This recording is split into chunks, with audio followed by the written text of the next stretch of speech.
to have Tyra Grove on the Arthritis Life Podcast. Welcome. Thank you. I'm so excited to be here. Oh, I'm so glad. And can you just let the audience know a little bit about you, like where you live and what is your relationship to arthritis? So I live in Chicago, Illinois, and I was diagnosed with rheumatoid arthritis in 2021, but I've had pain ever since I was about like 12. And I recently just got diagnosed with fibromyalgia as well. Oh, yeah. And how old are you now, if you don't mind sharing? I'm 25. Yeah. So that's a long time to be Mhm. in pain from when you were 12 to when you got diagnosed. Can you share a little bit? It's always hard to walk down some of these literally painful memories. But can you share a little bit about like when you first remember feeling pain and kind of walk us through your diagnosis journey slash saga? Yeah. I started off in dance when I was younger. So I started with gymnastics actually when I was about, I think 7. And I kept getting injured, and they thought it was because I was too tall, and a lot of the people that were in my class were like shorter than me, and I would hit a growth spurt, and they thought it was because I was too tall and that gymnastic just wasn't good for my body and that maybe I should stop. So I focused on dance. I did both of them at the same time, but then I stopped gymnastics completely and kind of like threw myself into dance and wanted to be a dancer when I got older. And it was the same thing. I kept having injuries. I kept being in pain all the time. And, we kind of wrote it off as it's just the dancer's life, or, no pain, no gain. And about when I was like 12, I randomly had a severe amount of pain in both of my knees, and I couldn't walk, like I couldn't do anything. And it seemed like it was out of nowhere. And I had to stay home from school. And I was trying to get around my house in like my mom's office chair and like rolling around. Oh, did you have any systemic symptoms at the time, like fatigue or fevers, out of curiosity? No, I think fatigue, but I didn't know that that's what it was. I kind of just, yeah, I didn't know why these things were happening. I thought, okay, maybe it's because I played outside all day, or maybe because I did all this like dance stuff, and I kind of just wrote those things off. Mhm. And also just because I was a dancer, and kind of just the culture in dance is pushed through. And so whenever I felt anything, I would ignore it and push through it. So even if there were systemic things happening to me, I think I was kind of just ignoring them until it got to the point where I couldn't ignore them anymore. Yeah, that completely makes sense. It's such a familiar story. As so many people who get rheumatoid arthritis specifically are like very active, initially, and then when they first experience pain, the most, normal to you explanation of that pain is injury. Like I Yeah. kept saying, I must have sprained my finger. Like somehow I must have just fallen on it and not noticed. And then, because I just was like, no thought in my head was anything to do with a systemic, like autoimmune condition. But yeah, so you had some good support from your family, it sounds like, kind of like helping you get around the house with the chair or. That was me. Like I was Oh, just that's you. rolling, Oh, up, good. like grabbing things to like push me along. That was me. But my mom is actually a doctor of physical therapy. So that has been. Well, that's amazing that your mom is a doctor of physical therapy. Yeah, because she kind of understands how complex the human body is, right? Mhm. And yeah, so she taught me a lot about pain management, and also just the anatomy, just ways of treating myself. Just I know that if my mom wasn't who she was, and knows what she knows, I don't think I would be able to manage as well as I am able to. And especially whenever I have like extreme flares, I kind of know what to do immediately because of all the stuff she's taught me.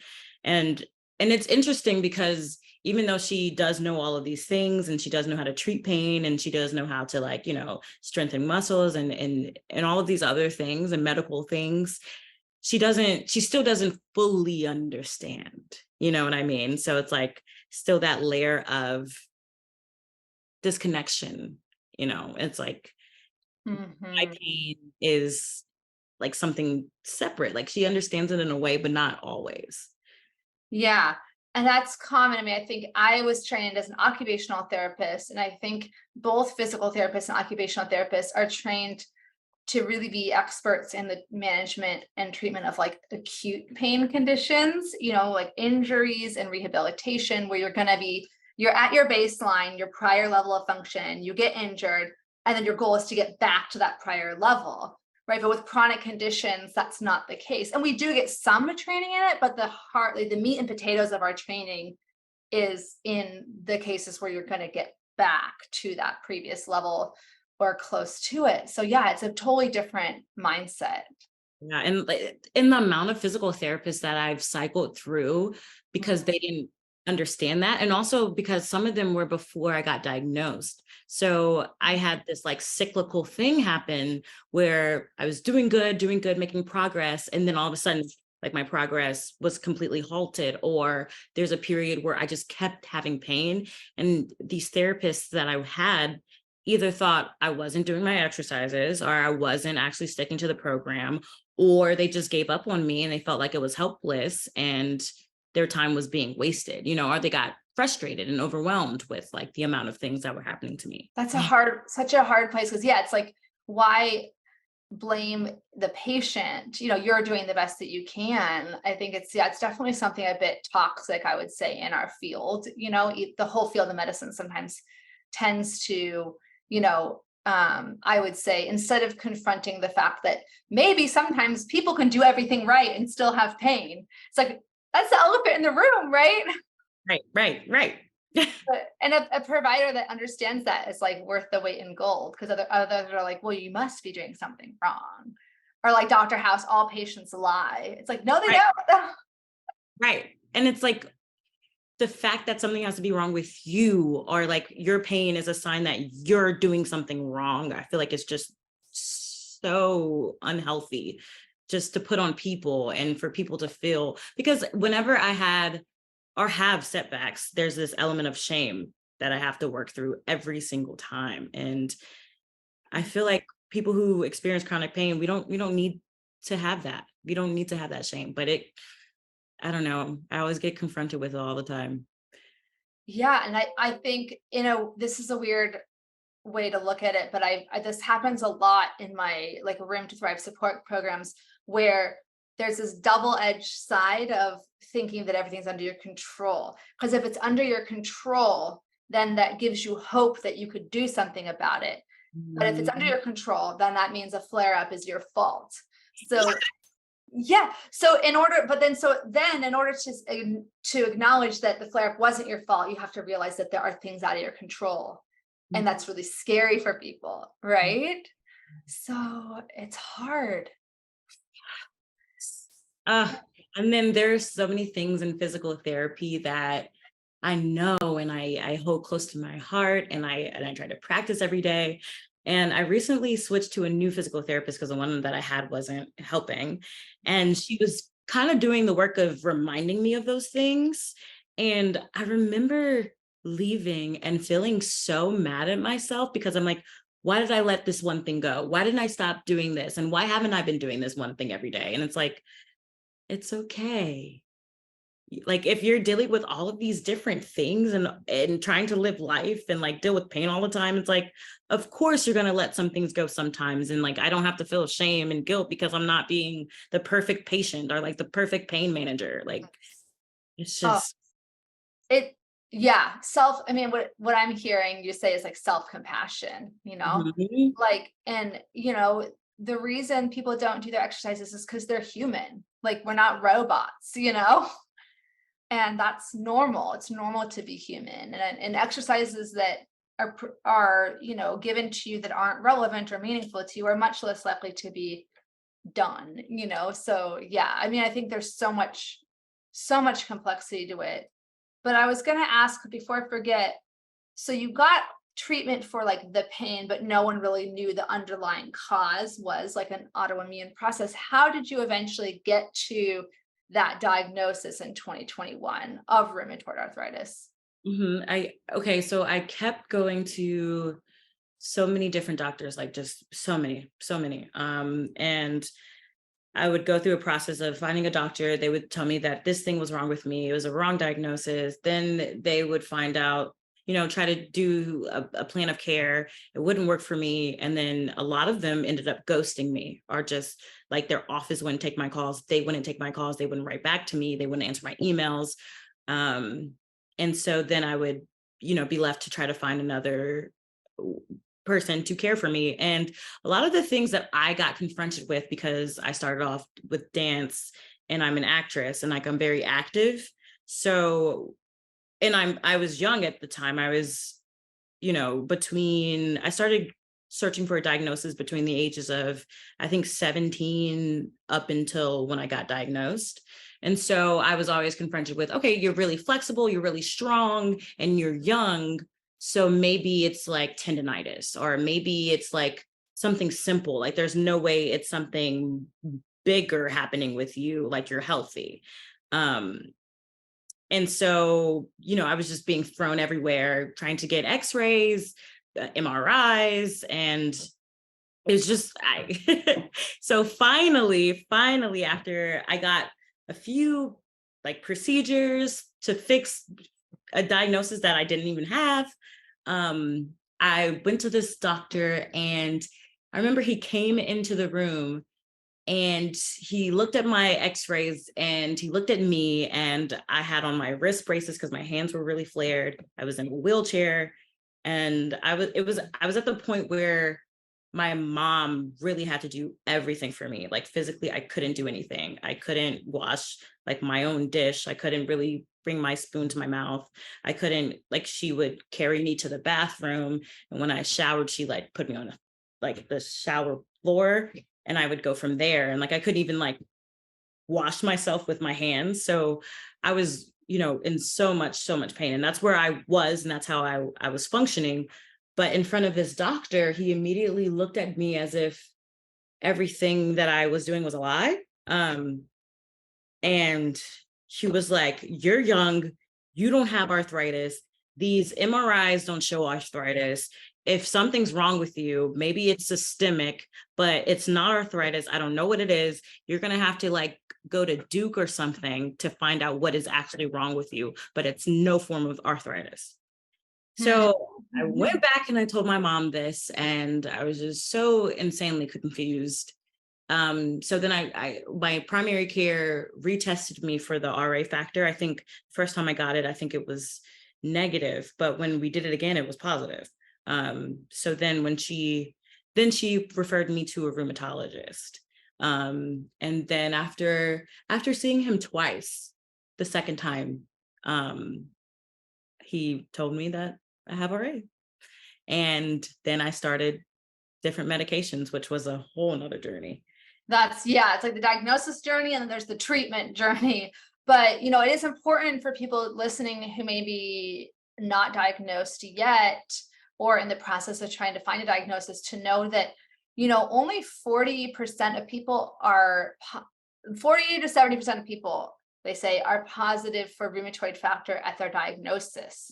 Yes. So you can be negative for it at one point in time, and then as your disease progresses, you're more and more likely to be positive for it. So it's really a shame how often people are told, you can't have rheumatoid arthritis because your rheumatoid factor is negative. That's totally not right. It's a diagnosis of exclusion. So they look at your personal medical history, family medical history, physical exam of your joints, your subjective report of your symptoms. When is it worse in the morning? Is it worse after activity? Is it the small joints or the big joints?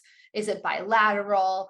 And they look at blood work and imaging. All of those things have to be looked at, not just blood work. Exactly. So and also, like I said, because my mom taught me how to treat myself. So I do this treatment for myself morning and night. And especially when I was in extreme pain, I was doing it around the clock, because it wasn't livable to not treat my pain all the time. And so whenever doctors would like examine my joints and things, I'd already iced so much that my swelling had gone down. So they're immediately like, oh, okay, it's not puffy, so your disease isn't active. Or it's like these little markers that don't really actually confirm or deny what is going on in my body. We have to test everything before you just rule it out. Yeah, that's so interesting. I know that there's definitely different philosophies about how to like present at your appointment. And because the worst thing is when you go to the appointment and you're like, I'm actually having one of these rare, like good days. And then they're like, oh, well, you look Oh, fine yeah, now. great. You're Yeah. perfect. And it's such a, yeah, I mean, what did it feel like to you to finally get that explanation? Was it like a mixed bag of like relief that there's a name for it, but you know, it's a serious diagnosis? Or, can you walk us through the emotional response a little bit? It was a very mixed bag of emotions that I still process daily. Mm-hmm. I first off, because like I said, a lot of things go back to my mom being a physical therapist. So she's had experience with patients with RA, and I've seen her patients with RA. And a lot of them have been older, and also their disease progressed in a time where medicine wasn't as advanced as it is now. So I was really seeing examples of RA that were very scary to me. Yeah. And very scary for my mom. And so there was like my mom's reaction and hearing her reaction, and then my own reaction, which is a separate thing. And my family's reaction, which so when I found out, I was really excited to know what was happening to me, and I was like, now I can actually get a plan of care based off of an actual diagnosis that I have, rather than all of the plans of care that I had that were based off of misdiagnosis. So I was really excited about that, but I was really emotionally impacted by the fact that RA doesn't have a cure. You know what I mean? So for the rest of my life, I will have RA in some form. Like I can go into remission, but I still do have RA. So for me, it was hard because I was like, I thought there was going to be something wrong that I could just get fixed and then I can go move on with my life. So it was the fact that it wasn't something that was an easy fix. And part of me, especially for how much pain I was in and there was a small amount of activity that I can do versus as active as I used to be, and being a dancer and just wanting to just run around all the time. I had to go through the process of mourning the life that I had in my mind for myself. Like I had to factor in the fact that I have RA, and just kind of make a new dream for my life. That's huge. And I think it's interesting to me how different those diagnosis conversations can be so different depending on the provider. Because I do remember I was the captain of my soccer team, Division 3, so it wasn't like crazy, but like I weighed like 25 more pounds than I do now of muscle. Like I was Ah, I was a lot stronger, more active, and than I am now. But and the first 10 years after my diagnosis, what my doctor said at that initial appointment, the rheumatologist said, our goal is to get you back to doing all the things you were able to do before. If you respond well to the medicine, she did have that caveat, like, then right now we're in this exciting time period where like you can play soccer, run, swing dance and stuff. So she kind of gave me this hope, which mm, was founded by evidence, but also for me, it made me not realize how serious the condition was until I had my first flare. So it's like a mixed bag. But it sounds like in yours, they were kind of like, it might be that maybe yours was more severe because it had gone on for so long without being treated, that the prognosis was maybe less like. But did anyone ever say to you like, we want you to get back to be able to dance again, or was it more like, that's not going to be realistic? well, truthfully, with most doctors that I face, I have to prove to them the amount of pain that I'm in and the amount of pain that I was in. So for me, I really had to just kind of be honest with myself. But it was more of, I would tell people how much pain I'm in, and they never believed me. And Oh, so it's horrible. Yeah. it was as if they thought that I could do all that stuff now. Like Mm. even later in that same appointment when I got diagnosed, and it was around the same time where I was having all the trouble and needed all that help from my mom. Mhm. One of my doctors wrote in my chart that I was a perfectly healthy, high functioning 23-year-old, which I was 23 at the time. And I was like, did you not listen to a single thing I said? That is egregious. Like as an occupational therapist, like we have all these ways of rating like people's function on Yeah. on different scales. And like if you can't bring like a fork to your mouth, like a food, that is severe. And they did not believe me. Like I would say that. And it was just, Well, we should say for the people who are just listening, like I wonder if race comes into play I, here. I think I wonder, I know. it does.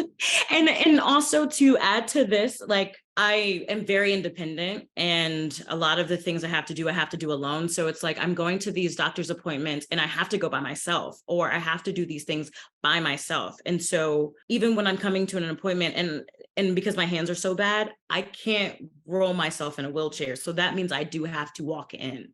And Mm. so by the time I get in front of the doctor, it's like, oh my gosh, I've done all these things for the day. And I'm usually very peppy and very like, I don't know, very high spirited, even if I'm really, really not doing well. And I just don't get believed. I just don't get believed. They just don't believe me at all. I'm so sorry. You deserve so much better than what you got. You Yeah, really, I know that race is a really big factor. I know it is. I mean, I think there are statistics that I'll look them up because I know the American College of Rheumatology, which is like the professional association for rheumatologists, kind of like the American Academy of Pediatrics is for pediatricians. They have started looking, especially in the last 3 or 4 years, really making sure they update all their materials to include, like, for example, psoriasis, pictures of people, not just white people. Are Yeah. pictures of, red, tender, swollen joints. Well, if someone who's like as white as a sheet like me, yeah, it might look pink, but on your skin, darker skin, it's not going to look that. There needs to be. Sorry, I'm going on my soapbox, but it's not mine to say because I'm a white woman. But I'm just. Yeah.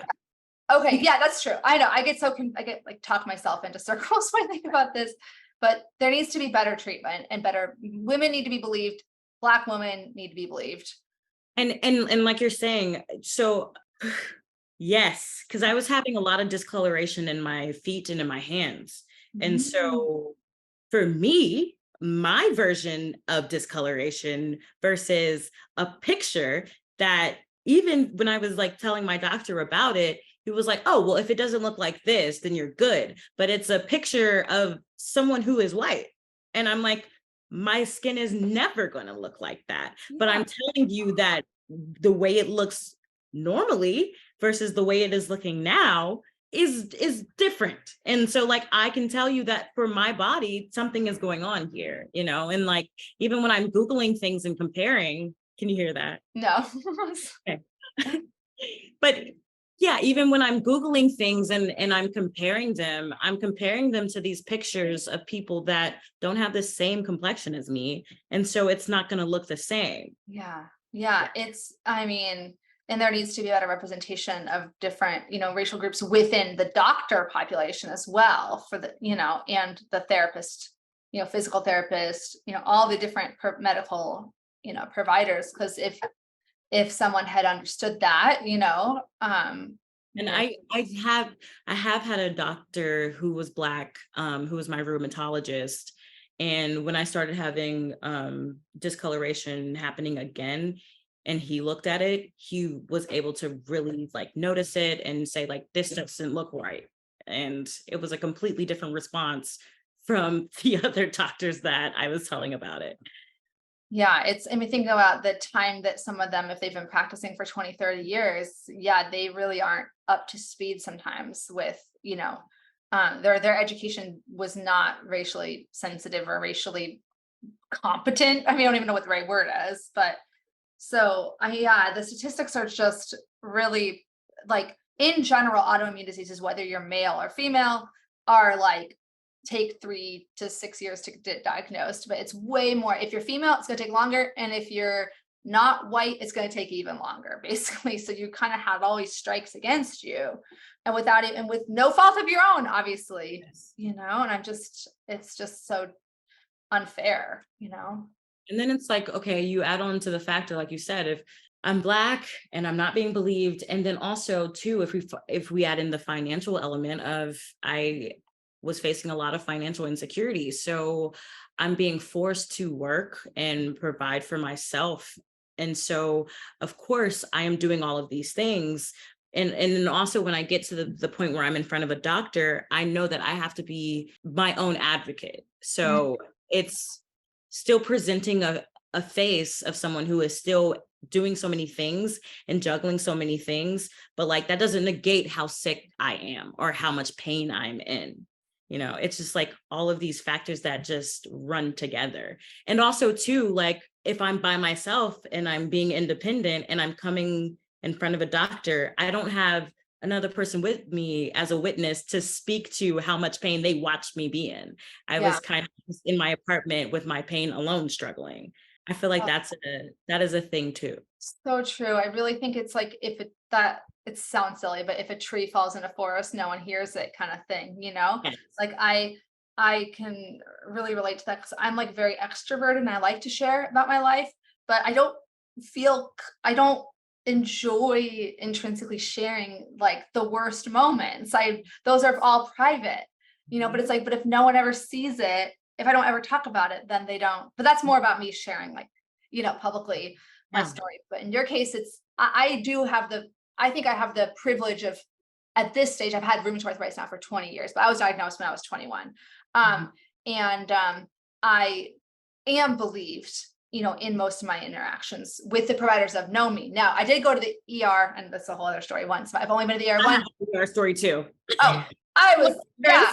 I would love to hear it. I would love to hear Oh, it. it was just, I had like a really, really severe heart palpitation, which occasionally I can hear it. Feels like my heart like double skips a beat, but, and, I got very like lightheaded, almost felt like I was going to faint. And I was like, what is going on? Now I do have a history of like, I have had panic attacks in the past, but this was nothing to do. I wasn't panicking about anything. Like my panic attacks are always contextual for like claustrophobia. So if like I'm in an MRI or something. So yes, I have a history of anxiety disorder, but that to me, it's like, I never in my life have gotten like a episode like that out of the blue before. So I ended up going to the ER. Of course, within like 10 minutes, they're calling me a hypochondriac. And it was just awful. It was just so, it was yeah.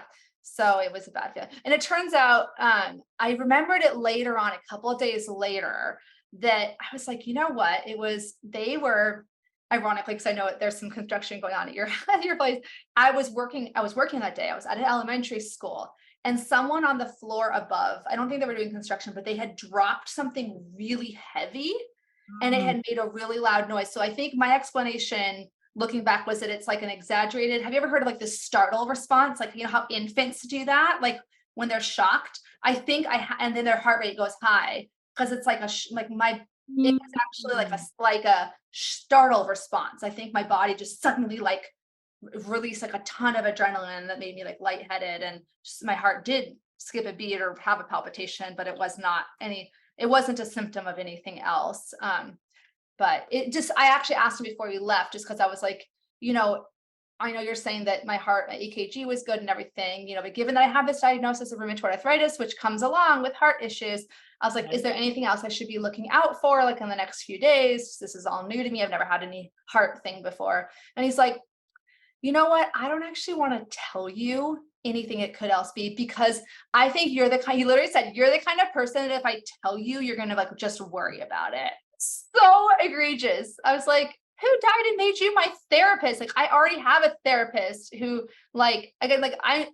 it was anyway. So that was mine, but Why are you gatekeeping information, which yeah, is like going to make you, I don't know, maybe even Google things. And then that's worse than me being told by you directly what things it it could be. was it was so insulting. Like, it was really insulting because I'm like, yeah, I'm trying to be a good self manager of my condition, and you're withholding the information because you've decided that nothing is wrong with me other than anxiety, despite me having like other, like I did have a diagnosis at that time of gastroparesis, which is a dysautonomia. So it could have been like a POTS type thing, but it could have been something related to my rheumatologist was so livid when I told her about that. And that's nothing compared to some of the stories I see on social media about people who are truly, the worst stories from the ER are people who are truly in distress, who are not believed. I mean, that is a horrible, yeah. What was yours? Let's go down memory lane.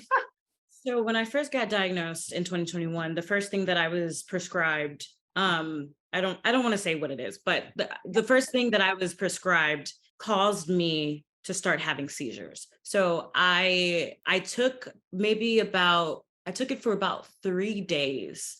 And I started having, before I would have shakes in my body and kind of just like the inability to control my own like extremities. And then, which that was separate, but so I thought all of it was coming together. So then I didn't know what was going on with me. And then I started having seizures, and they just kept increasing and kept increasing. And I had maybe about 23, and I was to the point where I wasn't even here on this planet anymore. And Right. I finally was like being rushed to the hospital. And when I was in the waiting room, I started having another one. And then finally, like, because when I was trying to check in and everything, they were just like, okay, you're going to be in the line with these maybe 20 people. And then I started seizing. So then they immediately brought me back. And when I woke up, I remember they gave me some medicine to stop the seizures, basically, because I kept seizing. And I wake up later. I don't know how much time had passed, but then there's like a doctor standing over me, and he was just kind of like looking at me. And I started talking to him and kind of telling him what happened and how long they've been happening. And I kept a log of all of them. And my ex-boyfriend at the time, a lot of my seizures were happening around him, and he would watch me. And so I wasn't conscious of what was happening, but he would tell me after, and then I would log it. And so I told him all of these things, but also in my life, there's like a lot of stress and distress and whatever. And so he started asking me like personal questions. And then he was just like, I think you're just stressed and overwhelmed. And also you have this other diagnosis. So I think you have a somatic disorder. And wrote that in my chart, like on my medical records. Straight to jail. There's that TikTok. Straight to jail. Straight to No jail. one should be allowed to use that. I'm sorry. To jail. That needs to be stricken out. I don't care if it really is a real thing. It doesn't matter because it's so misused. Fully, I seized in front of you, and What it just fully told me I have a somatic disorder. And then, so like I said, they gave me medication to stop the seizures, because without it, I was like seizing like just repetitively. And then right after they gave me medication to stop the seizures, he gave me a test to try to induce a seizure. But I had just taken the medication to stop me from seizing. And he said, well, there were like a little bit of like activity happening, but not enough to say that you were seizing. So it must be, he said what he said, seizures of the mind. And then I told my doctors who prescribed me the medication about it, and they were like, oh, well, we've never really heard of any of our patients having that problem, so I don't think it's connected to the medication. And then I went to a neurologist and talked to him about it, and then he was like, okay, stop taking the medication. And I mean, if they immediately stop after the medication has cleared your system, which it did, then it was the medication. I mean, I feel like every single possible side effect is always listed.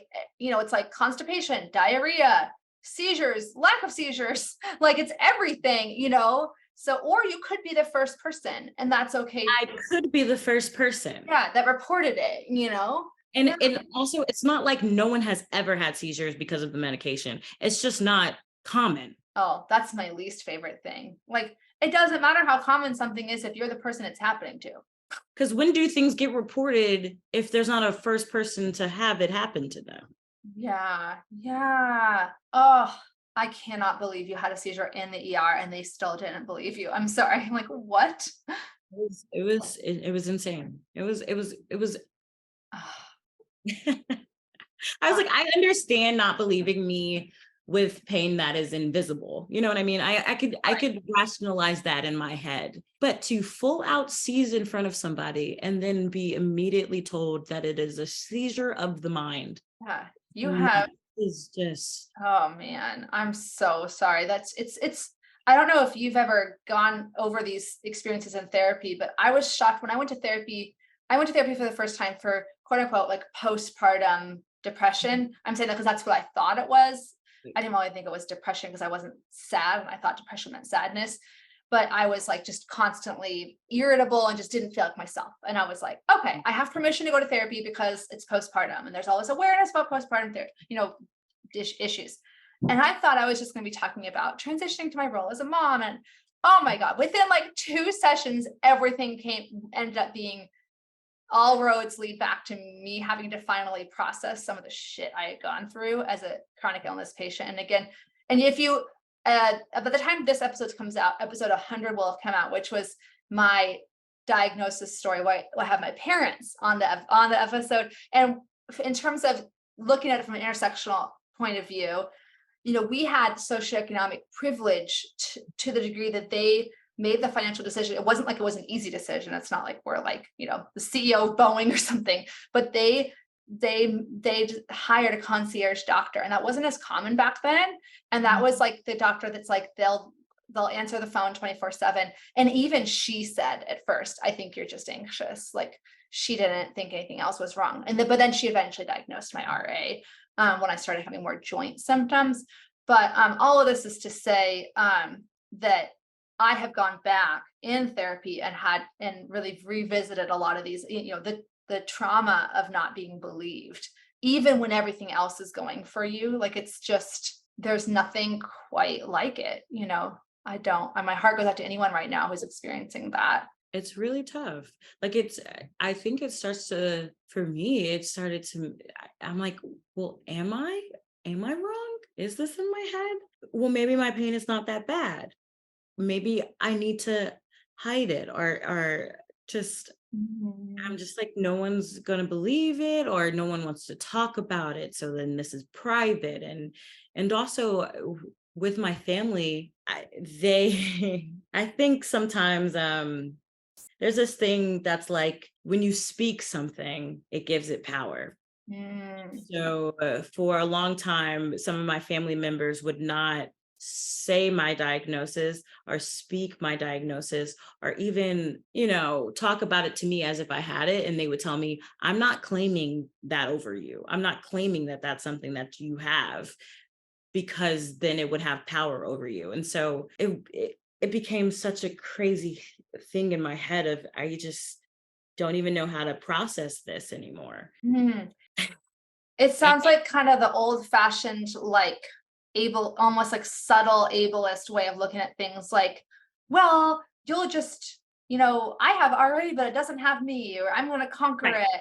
And is Yeah. that what, yeah. Okay. Or Yeah. like even the outlook on medication being, you don't want to take that because then you're going to be addicted to it and you don't want to live by that. So like, don't do it. And it's all the pressures from people. And because I needed help, and financially I needed help and I needed support. And of course that goes to my family and trying to get that support from them. And so it's like they have all these ideas about the way that I should be treated, and also, not claiming that I have this disease. So not staying on this medication and not thinking that this medication is going to be a forever thing. And it just became a whole heap of things that I needed to work through too. And like you said, just like kind of looking at healing from a more like intersectional point of view, like it caused me to work through that as well, and how my family dynamics ties into the journey that I had to go through, and being able to stand on my own with even being able to like claim my diagnosis. It was kind of like I was standing on an island, like saying, I have rheumatoid arthritis, and that's okay. And for some reason, I'm the only person who thinks that that's okay.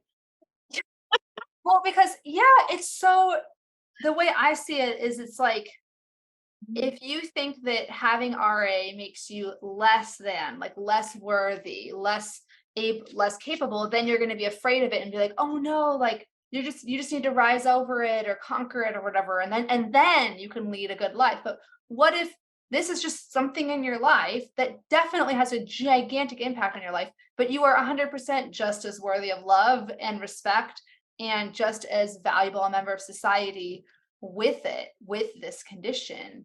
It's not a I way can't of tell you how many people have told me that I need to just listen to YouTube affirmations um, to get out of the sick person mindset. oh I wow. can't tell you how many times I've heard that. Like I enjoyed the reality mindset, which is that I have a legitimate illness. Like, yeah, I'm sorry. That's yeah. I really have no patience for people who claim that you just need to think your way out of it. Again, it's that desire for control. If it's your fault, that means you can control it and then you can just think your way out. And I'm sorry. Yeah, sorry. I feel very defensive for you. Oh, yeah. And I think sometimes it's okay to be like that and like be a little defensive and not defensive. I don't know if I want to say that. I think because defensive is good. So I thank you for being defensive, but I think for others, maybe defensive is not the exact thing, because then I know when I'm talking to other people about certain things and they start to overstep and how they're telling me Mhm. to, deal with my diagnosis, they have called me defensive. And I know from them it's negative. You know what I mean? Like it, Yeah. yeah. And I think that that's okay. And I think that that's a great place to be, because it's like, I know what I'm doing for my treatment and I know how I'm going about this. And if you don't agree with it, like, it's okay for me to not have any patience for that. And Mhm. if I there see what was, you mean. Yeah. you know what I mean? Like there was a moment when I had to like really come to terms with that for myself and kind of take ownership of my plan of care and of how I want to be treated and how I'm going to go about, managing my disease. And like that is my choice. And people can have opinions, but at the end of the day, what I choose is neither right nor wrong, and no one else has a say on that except for me. Yeah. You're so like young to have already gotten to that. That took me like so many years to get to. But it's still, I'm guessing, a process. I don't mean to be like, you're 100%. Yeah. No, it's still a process, but it was like it was probably the most relieving thing. It has been the most relieving thing for me. Oh my gosh, I was trying for so long to be the perfect patient, be the perfect daughter, be the perfect student, be the perfect everything at the same time and make everybody happy with how I was handling everything. Oh, geez, sorry. And I there's no space for that. No, it's too much pressure to put on yourself, and perfect doesn't even exist anyway, right? Yeah, yeah. And like I was feeling a lot of pressure, even like coming from my parents about, now don't think you're gonna be on that forever, or medication is not what's gonna heal you. So you need to put your sights on this thing, or this thing I found on the internet, or this other thing I found on the internet. And it's like, that is just as risky as you think that medication is. And Yeah. also, I had to decide that for myself. Like I still haven't found the right medication for me, and I'm still experimenting a lot, but that's okay. And whatever thing people find on the internet and think that that's the thing that's going to magically heal me, I don't have to dive into that, and I can be okay with this journey of trying to find the proper medication with my own medical team, Right. that Right. I have, and then that's okay. Yeah, the anti-medication bias runs so deep, and it's really a shame because medications, it's almost like if your mom, oh, sorry, that's my dog shaking. If your mom could see all the people that aren't coming into the clinic now. Like I have OT and PT friends who will say, my friend Joanne, she's a certified hand therapist. She's like, we don't see anyone with RA hardly anymore. Like because she works in a post-surgical clinic. So she used to see people with knuckle surgeries for severe deformities. And she's like, they're just gone because the medications are working so well for the majority of people, so it really is the case, like just statistically, the medications are going to, at the population level, give people the best chance at the highest quality life and lifespan. I mean, RA, if uncontrolled, takes 7 to 10 years off your life. You don't want to play around with that with natural methods that historically have not been as powerful as medications. Although long term, you might find a balance, right? It's not an either or. You could do natural method. I mean, I'm an OT, that's like what we do, lifestyle, right? It's sleep, exercise, nutrition, stress management's a big one. They're all helpful. It's just, those are not going to take the place of medication for the vast majority.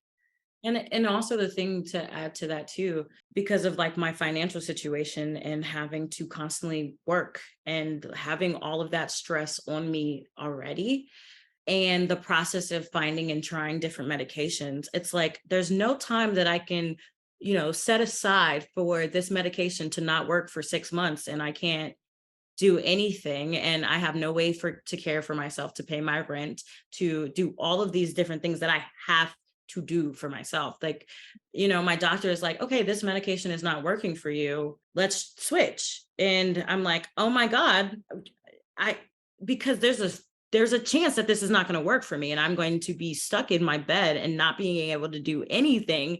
There's no time that I can just look at my calendar and say, oh, that's a good time to do that. Right. That's a whole another element. Yeah. And then my flare-ups come all the time. There's no time I can pencil in for that. There's no time that's the right time for that to happen. Oh, yeah. Yeah. There's really a lack of, I think, it sounds like there's a lack of understanding of like what the real impact is of these kind of decisions on your life, your actual everyday nitty-gritty life that you're trying to lead. I think especially when I don't have that built-in support system to the point where I'm like, okay, I can do this for this long period of time, and someone is going to pay for everything for me, make my meals for me, like clean up for me, like help me get to the shower, help me get to the bathroom, like these small things. And then the really big things. My mom helps me as much as she can, but still, yeah, it's not sustainable. Yeah. And I think it's a different experience than some of my friends that I am so glad that they are blessed in the ways that they are. But when something happens to them, it's like their family member can fly out and be with them and take care of everything, so that all they can focus on is healing. Like I don't have that. I don't have that built-in insurance, and a lot of people don't. And so it's a completely different way of life. It's a completely different like journey to go on and experience any illness, with that being like the set of circumstances. And so it's like the baseline of stress is already. Yeah. It's intrinsically stressful. And then when you know that stress is, can drive more inflammation and make your symptoms work. And then you get that cycle of, now I'm stressed about being stressed. Yeah. Oh my gosh. Stressed about being stressed. There was one point I was in so much pain, and it finally, all of the burdens that I was carrying and like the role I was playing in certain relationships, that was just like kind of just taking on all of it. I had to stop. I had to cut it off. I'm like, when I feel that thing in my body just revving up, it's like, Tyra, stop, go away from it, stop it and leave it alone. Like giving myself the permission to back away from these things and to let them be. And it's like, even though I've played this role in like my family for so long, it's like, it's not serving me. So I have to let it go. I have to let it go. Or even in friendships, I'm like, it's not serving me, I have to let it go. Or even projects that I think that I need to be doing, when it's like, it is hurting me more than it's helping me. Let it go. And that has helped me so much, because I used to be such a, no matter what, stick it out to the end. Yeah. You don't have the luxury anymore. No. And I think people listening are probably like, wow, she is so, she has such a unique or interesting story that I haven't heard before. Because I do want to acknowledge the majority of like the representation of women, of people with like rheumatoid arthritis online, so especially on social media, is like, white women. And so you have a totally different perspective than the average, quote unquote. If you just look up rheumatoid arthritis, you're going to get Yeah, what you see. Yep, right. Yeah. Exactly. And so you have taken upon yourself to make a documentary about your life, which is I am so excited about this. Like I literally like you again, the algorithm didn't lead me to you because my algorithm's probably figured out that I'm a white woman and it's like Yeah. Yeah. totally giving me like a selected slice of what's out there. And so you reached out to me and I immediately was like, I want to have you on the podcast. Like your story is so amazing. So anyway, tell me about like what is it like to make a documentary? Like what led you to it? Whatever you want to say about it. You have Yeah. the floor. Oh, yay. Okay. So I am an actress and a filmmaker, and I make art and anything art that is, mwah, love it. Um, and so I recently graduated from DePaul University for acting. And so, I'm trying to do my little actor thing. I was signed with an agency and just trying to make my path, but also financially, I was really, really, really, really, really, really struggling. And I was working around the clock and I was in excruciating pain. And honestly, I was kind of watching my health and my body just crumble. And oh my God, I got to the point where I really thought I was going to die. And that's when I started seizing and everything. And I would like seize, I was like, my rent is due and I don't have any food and I need to make money. So I need to go to work. And so it got to the point where I was so very unwell. And my best friend, Abby, she knew about this. And like I said, my ex-boyfriend had seen me seizing and he didn't feel safe leaving. He didn't feel comfortable leaving me. And so we called her and she like watched me, and she really like kind of took me and forced me and was like, Tyra, I know you don't usually want help, but I'm going to help you. And I'm going to buy a plane ticket for you to go home so you can go to the hospital. And so when all that happened, I finally came back after I kind of recovered a little bit. And my best friend Abby and her boyfriend Nick, she started a GoFundMe for me to help me pay for the medical bills that I racked up when I went to the hospital. And her boyfriend was like recording the video for me, and he was like, this is a story. Like there's a bigger story here. Like this could be a full documentary. And I was like, I don't have a story. There's nothing interesting here. Like it's just, and then we really started talking about it. And we're like, wow, no, we can make a documentary. Like we can do this. Like he went to school for documentary filmmaking, and I'm a filmmaker, and we can do this. Like we have what it takes to do this. And so the three of us embarked on the journey, and I was doing it while so sick. Like and I thank the two of them for showing me how possible making spaces accessible is, and how accessible filmmaking can be, and how accessible a process can be when you have it in mind and you focus on doing that. And I directed it, and also I learned how to sound mix for it. And we were kind of just navigating everything and learning things together. And so we were just trying to get as much footage to kind of piece this story together. And it was a whole journey kind of trying to, because I think we would say my pain is invisible. So making this invisible pain visible, and showing like, I think a lot of things that people in the chronic pain community will recognize that other people won't recognize, like me like pulling a hot pack or an ice pack, or like rubbing a cream on me. Like I feel like some people will see a little bit of the bottle and be like, I know exactly what cream that is. And so trying to capture those things, but also because I am an artist and I've had pain for a very long time, I just didn't know what it was. So I've also encountered a lot of other artists that have been taken out of this field because they got an injury that didn't just go away in a week. And so that completely like ruined their career, or honestly ruined their body when they ignored those injuries because they didn't have the space.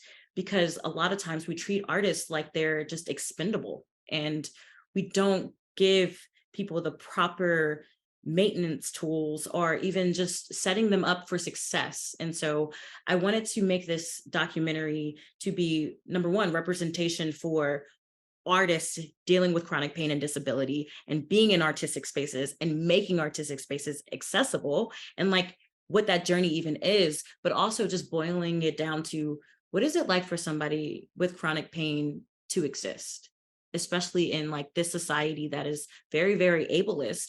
What is it like? What are the things that are faced on a day-to-day basis? What are the financial components of it? What are like the social things that one goes through? I mean, I really had to mourn my social life. And even now, there are so many things that I was dreaming of and planning for me to do as a young person that I have not been able to do. And I was kind of trapped in a house since I was 19 up until honestly a couple months ago.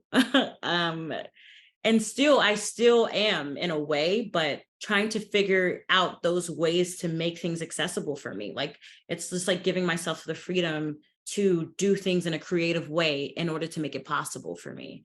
And so, yeah. And also the representation of a Black woman, as an artist, and then a Black woman as an artist with chronic pain and chronic illness. Like, what is that story? What is that plight? What goes into that? And also, I've been so blessed to have a really loving community and friends. And like I said, my mom being a physical therapist, like, it takes a village. I think it takes a village, and it takes a village for anybody to do anything, but especially the things that I have had to overcome. I needed that village, and I needed people that had the mindset that we can make this work. I've been, yeah, I've confronted so many people that are just like, it would be too expensive for me to accommodate you, or it would ruin this process for you to have the things that you need, when they don't even know what I need. Mhm. It's like, the things that I personally need, I already have because I need them. I just need the space and possibly the time, which is not that much usually. Like, what I'm saying is, for a play, we would have sometimes 5 minute, 10-minute breaks. Mhm. And for me, when I was really suffering and I was in a show, it would take me about 5 minutes to get to down the hallway, because of how I had to walk down the hallway, or how I had to will myself in my wheelchair down the hallway. So if we could just change our break time to about 15 minutes to actually accommodate me and what I need, and probably what some other people need, but they're just not speaking up about it. If Mhm. we can just factor those in, it would be so easy. It's so easy. And everyone wins And too. everyone wins, and everyone wins. And it's like, also, art imitates life. And I think a lot of times people take how they are supposed to, operate in society based on media representation. So if we are not showing any representation for a certain community, there the majority of people have no idea how to interact with this community. They have no idea what to do. They have no idea what they need. But if we are actually incorporating media representations, we are teaching people what to do and how to act and how to make spaces accessible, like, from the beginning. And Right. so I wanted this documentary to be an representation, to even just be like, for me, when I would go on social media and I would, like, even seeing like your post and seeing things you put on social media, I felt less alone. And I felt, because when I got diagnosed and when I was in the amount of pain that I am usually in, I got to the place where I was like, there's nothing that I can do. There's no one that wants me. Mhm.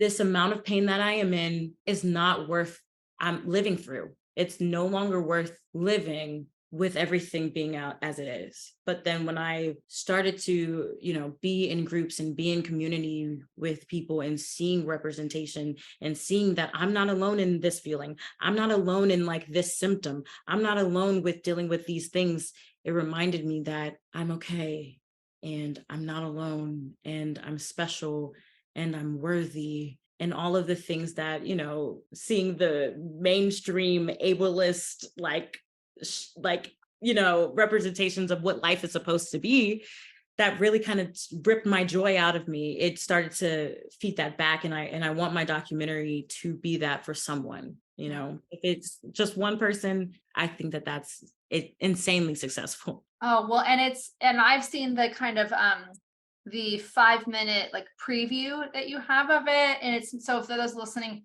at the time of this recording in late July 2023, it's not all, it's in process Yeah. still. Yes. Right. We're But you moving can, into the post-production side of it now. yeah, so you can go to, but the website is mynameistyra.com, right? And then there's an Instagram, which we're going to put in the show notes too, that you can follow to be kind of on to know, is there to know when it's fully done. I just think it's amazing that you're doing this. I think, yeah, I mean, I didn't even really learn about representation in media until I went to a very liberal, I can't say that word, liberal arts school in New York. And I took I majored in psychology and I minored in anthropology. And I took a class called language, gender, and media. And they had us look at, because I love children's media, and they had us look at, this is, I promise this is gonna like relate. They had us like look at old clips of like children's cartoons from when we were younger and just count how many are male and how many are female. I was like, Yeah.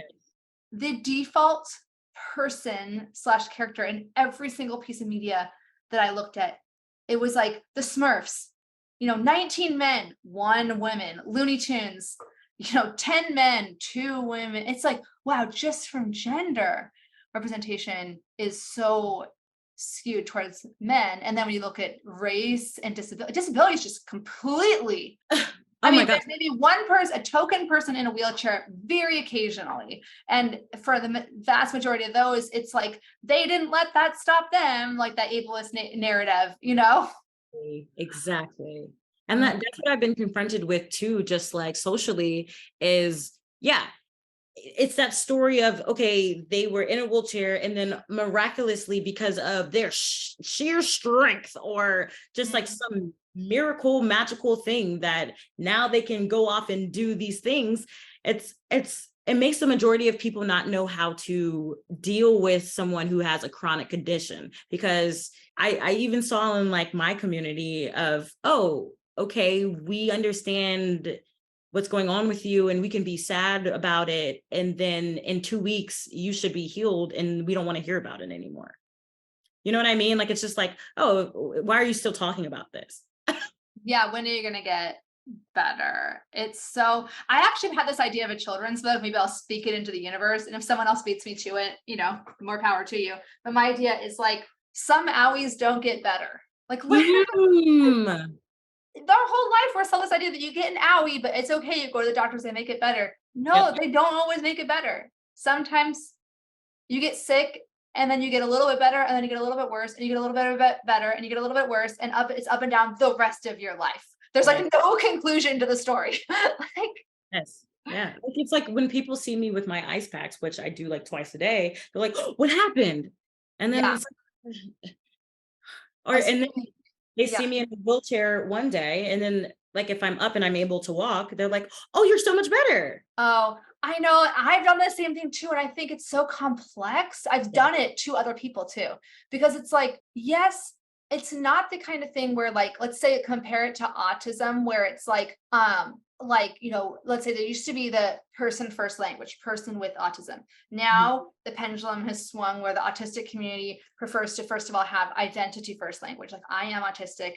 And it's not like some cancer that's like thrust upon me that I would take away. It's how I am. It's who I am. And I like it. And you need to accommodate me rather than taking this away from me. But whereas someone like a physical ailment like rheumatoid arthritis, for me, it's like, yeah, if someone gave me a choice to have rheumatoid arthritis or to not have it, I would prefer not to have it. Like, and it is part of my identity because I have it, but I could still be the core identity of Cheryl being, what I value and who I am could be the same without, so it's complex in that way, but I still want to be seen, and I see myself as just as worthy, again, worthy of love, worthy of, a Yeah. meaningful life, It's like the lessons that RA has taught me and the ways of like, being an artist and being a person and being a friend that I do credit a lot to RA. Wonderful. I love those lessons. But there's another side of RA that is insanely hard, that if I didn't have to deal with it, oh my God, please let me not. You know? Yeah. You would have more time to develop. I actually had someone on the podcast, and I don't want to be like, she's wrong and I'm right, but it was just interesting because I said something like, I said that actually, I often repeat myself on this podcast. So I said something pretty much similar to what I just said.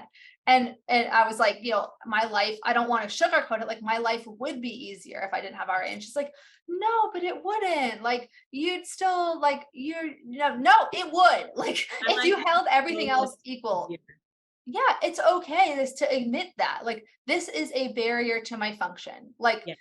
it is. And so we can live with it. And I can still do my best to, live an empowered existence. But I don't want to pretend that my life would be just, if I had everything else was the same, I didn't have RA, I would have a lot of mental space and time freed up to do other stuff. I'm like, the mental capacity that I have is so reduced, and even so reduced from what it used to be, and the amount of time that I can put into my art, the amount of time that it takes away from every single thing, every single day that I have to do. It's like, it's just another element on top of being able to get ready, or even have to have a conversation with somebody. It's this whole thing that adds so much that if it was gone, it would be so breezy. But I mean, there would be something else, you know There what I would mean? still be, yeah, it's all relative. There's the hedonic treadmill where like but you do appreciate your health more once you have had something like this. You Oh my really, gosh. yeah. Like I walked down this path, um, and it didn't hurt. And I was able to just Mhm. like sit and then like walk back. And I remember like I started crying a little bit, because I'm like, there was a time when I was just begging and pleading for another chance to be able to like take a walk outside. And Mhm. it's like, now I'm taking this walk right now, and it's so special. And just like the insecurities that I have in my body and in the way my body has changed since, being in pain, Mhm. and just like kind of being more thankful and grateful to my body for withstanding all of that, and still being able to carry me here and carry me back. Like, it's shifted into a new level of gratitude for just like my limbs, you know? Yeah. Yeah, totally. And I mean, yeah, that's a whole other like kind of seeing your body as like the enemy, which is totally something that a lot of people do. Initially, it's a normal part of the process, but then learning how to say, yeah, my body's not functioning as well as I wish it was, but I still appreciate it. And yeah, have self-compassion. But unfortunately, I do have to start wrapping it up really sadly. But is there anything else that you wanted to say about any of these topics before we go to the rapid fire questions? I know. Hmm. I feel like we could talk for 10 hours, so I'm gonna have to do part two. I think just one thing would be something that I've adopted lately, is because I saw this a lot in like different like self-help ways of reparenting oneself. And I kind of took that to be a part of like my chronic pain management, of like parenting parts of my body and like parenting my pain, and kind of like giving that love and reassurance and sometimes like structure that I would want a parent to give to me, like for love and other things, but giving those things to like my body, and like being able to just love on him, like my knees when they flare up, and offering them what they need, and being more mindful in that way, and not being harsh on my body, but being more loving, and kind of like, I'm taking care of my body, and I am like, it's my baby, and I can love it, and I can give it what it needs, and all of it is okay. That's, I think, transformed a lot for me, instead of being like more shameful and harsh and mean and mad at myself, but being more like compassionate. I love that. I love that. Reparenting your relationship to your body. I've never thought of it that way. but it's a really beautiful, compassionate stance, which I know is going to resonate with a lot of people. So for rapid fire questions, each one of these again could be actually pretty long, but do you have any general like best advice for, or words of wisdom that you would want to share with somebody who is newly diagnosed with rheumatoid arthritis? Ooh, It's a hard one, right? I think parsing out the things that you've adopted, if that's like a way of thinking, a way of being in relationship, and being okay if like those things don't serve you anymore. So being compassionate with yourself about letting certain things go, even if that's been the way you have asserted yourself in life your whole life. Like, it's okay to let it go. That's super helpful. And do you have a favorite arthritis gadget or tool in your toolbox? I have so many, it's ridiculous. I have like 3 drawers dedicated. Oh, Um, it's hard to choose. I don't even know how I would answer that, honestly. I think my roller, I fall asleep in bed with it every day. Like a long My foam foam roller. roller, yeah. I have a soft one, then I have a hard one, and I even have like this little doohickey right here. I Oh, have wow. my tennis ball. Like when I say I have a whole thing, but my foam roller, Love it. Love it. That's great. And then I just love talking about pop culture. So do you have a favorite like movie or show or book that you've been consuming recently? oh my gosh, I love Real Housewives, Oh, yes. Game of Thrones. I'm rewatching it right now, and Harry Potter. Harry Potter, I used to watch it every night before I went to bed.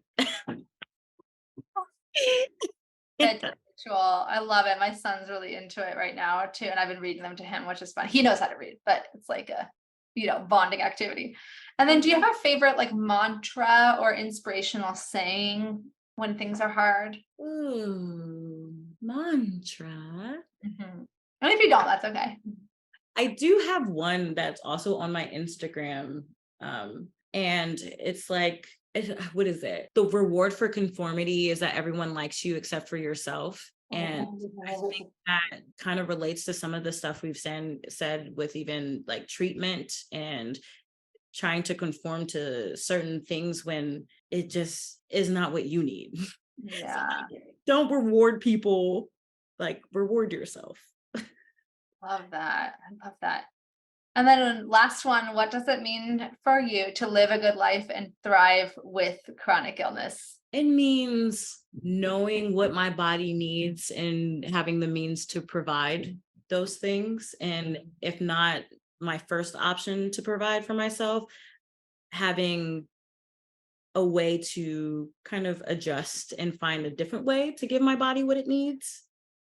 Is I honestly feel that I feel happy and I feel whole if I have that. If I have the knowledge to treat myself and then I have the means to provide that for myself, I feel whole. And then a lot of love, a lot of hugs, a lot of just good people and laughing. Mhm. Oh, laughter. Absolutely. Well, this has been so great. Thank you so much. And do you want to just share the link, social media? Where would you want people to follow you?